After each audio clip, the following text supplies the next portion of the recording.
The deaths of Michael Brown in Ferguson and Eric Garner in Staten Island have brought the use of deadly force by police to the forefront. And now in Arizona, an effort to keep the identities of police officers involved in deadly incidents a secret for months is close to reality. Reporter Mackenzie Scott looks at opponents' last-ditch efforts to stop it.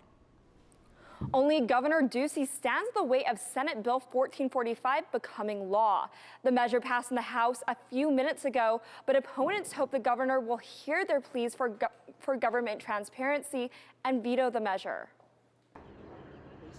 Proponents of police transparency gathered on the Capitol lawn today, resigned to defeat, knowing a bill that would make it mandatory for law enforcement to keep the names of any police officer involved in a fatality confidential for 60 days was almost certain to pass. There are significant concerns in this with the fact that the people who are attempting to empower law enforcement are at the same time now trying to place restrictions on the ability of those law enforcement agencies to do what they feel is best to serve their community.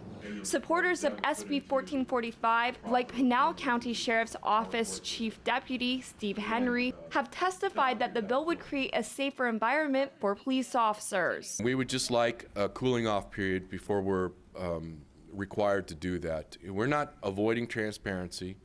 We're not avoiding the state law.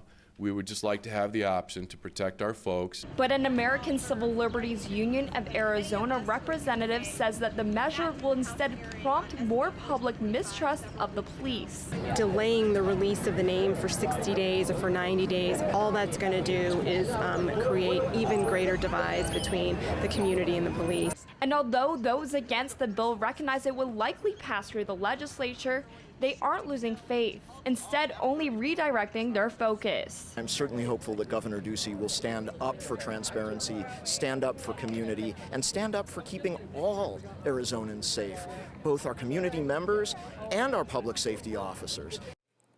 No word yet on Governor Ducey's official stance on the bill. We'll follow this issue closely in the days ahead. Mackenzie Scott, Cronkite News.